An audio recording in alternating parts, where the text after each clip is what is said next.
Il y a une étude qui a été récemment publiée dans la revue de psychologie qui s'appelle Psychological Bulletin.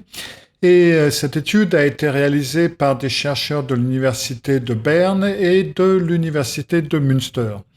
Les chercheurs, entre autres, sont donc Ulrich Orth, Samantha Kraus et Mitja Bak.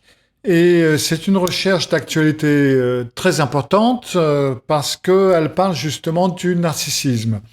Il s'agit d'une étude qu'on appelle une méta-analyse, c'est-à-dire qu'on prend plusieurs études qui sont déjà faites et on les met ensemble, on regroupe toutes ces études et on en fait en fin de compte une étude, donc une méta-analyse, une analyse des analyses. Et les résultats ont été on ne peut plus intéressants et je suis sûr que ça va vous passionner. Bienvenue dans cet épisode du Psy chez vous.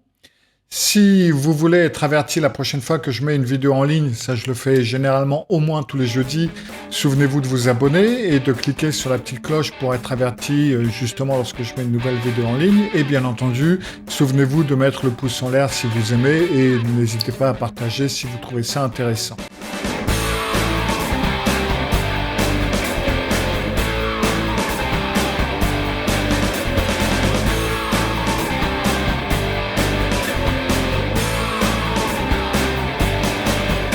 Donc, dans cette recherche, cette méta-analyse, les chercheurs ont analysé les données d'environ, à quelques exemplaires près, 37 000 personnes.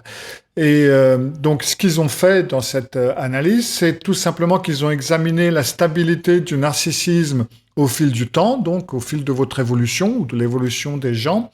Et ils ont, en fin de compte, découvert quelque chose qui va peut-être en surprendre quelques-uns et qui ne va pas en surprendre d'autres, entre autres moi. Et en fin de compte, la conclusion de leur étude est que le narcissisme est stable tout au long de la vie. Ce qui est une façon diplomatique et scientifique de dire ça ne change pas. Le narcissisme est stable tout au long de la vie, ça veut dire que ça ne change pas, ça va toujours être comme ça. Alors, par contre, ils ont remarqué, ils ont analysé qu'il y avait une légère diminution du narcissisme au fil du temps. C'est-à-dire que ça peut baisser un petit peu, le plus souvent, mais d'après également cette étude, en fin de compte, ça c'est dû à en fin de compte, qu'il y a une augmentation significative du comportement des traits narcissiques chez les jeunes gens, les pubertés, et puis jusqu'à peu près la moitié de la vie. Et puis, ces traits narcissiques deviennent moins utiles, en quelque sorte, au mesure que on grandit, on vieillit, les carrières s'estompent, les rôles familiaux changent, et les aspects existentiels évoluent et changent également. Donc, ça s'émousse un petit peu, pourra-t-on dire, mais les traits narcissiques ne disparaissent donc pas. Ce qui veut dire que les personnes narcissiques restent narcissiques. Les chercheurs ont subdivisé le narcissisme en sous-types qui correspondent à peu près à ce que l'on appelle le narcissisme grandiose, le narcissisme traditionnel, le Chanel du narcissisme, comme je les appelle, puis le narcissisme malveillant, le narcissisme antagoniste, et puis le narcissisme vulnérable qui est donc qu'ils appellent plus névrotique. Et les résultats dans tous ces styles de narcissique est resté constant. Donc, cela veut dire que pour les gens qui font le travail que je fais, ça veut dire que là, on a une base robuste scientifique qui confirme ce que beaucoup d'entre nous savent déjà depuis longtemps, c'est-à-dire que le narcissisme, c'est un trait de personnalité, et comme la plupart des traits de personnalité, on ne peut pas s'en guérir, on ne peut pas les faire disparaître, et même s'il peut y avoir des changements un petit peu au cours de la vie, aux mesures de l'expérience, la vieillesse, ce que vous voulez, ça s'estompe un petit peu, mais ça ne change pas, on l'a toujours là. C'est pas une maladie, c'est pas un problème psychologique, c'est un trait de caractère tout simplement, et c'est un trait de caractère qui est stable au travers du temps. Et donc ça veut dire que si vous êtes dans une relation narcissique, si vous êtes en contact ou en relation avec des narcissiques, que ce soit au travail, que ce soit dans la vie de couple ou dans la famille, vos parents ou un de vos parents, eh ben, vous pouvez maintenant être sûr que ben voilà quoi, ça va pas changer bientôt. En fin de compte, ça va changer jamais. Le problème dans tout ça, ça va être l'espoir. Parce que l'espoir, ça fait partie de ce qu'on appelle le lien traumatique. Et c'est quelque chose qui fait partie de chaque relation narcissique. C'est ce fantasme que cette relation peut-être finira par se réaliser.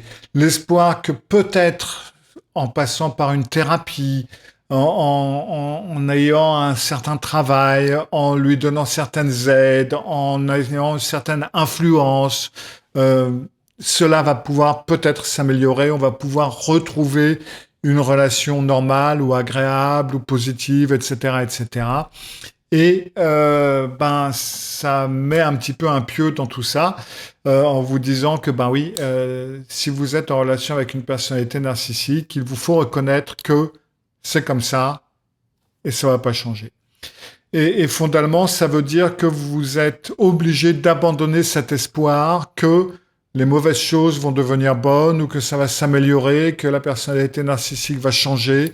Et je dirais que la meilleure des choses à faire pour vous, ça serait de déplacer cet espoir qui de toute façon n'arrivera jamais à terme, hein, ça mènera jamais à rien, et donc le déplacer vers quelque chose vis-à-vis de vous, pour vous permettre de faire ce que vous voulez faire pour trouver d'autres relations plus saines. Et à commencer à laisser votre personnalité, votre vous, en quelque sorte, votre ego, émerger de cette relation et commencer à penser à vous, à travailler pour vous, à faire des choses pour vous et pour éventuellement sortir de la relation. Alors il se peut que vous ne puissiez pas en sortir pour une raison ou pour une autre, ou en tout cas pas pour l'instant, mais au moins vous savez que ça ne sert à rien d'utiliser de l'énergie sur la personnalité narcissique, que ce soit un parent, un enfant ou un partenaire, et qu'il est temps de travailler pour vous. Et une chose qui est intéressante, c'est que un des obstacles que j'ai rencontré plusieurs fois et que je rencontre toujours d'ailleurs quand je fais ce travail, parce que ça fait quand même un petit bout de temps que je travaille avec ce genre de choses, ça va être d'autres praticiens, d'autres chercheurs même, qui vont dire mais si, avec la thérapie ça peut changer. Et alors vous avez le principe qui est tout le monde peut changer, ce qui est exact.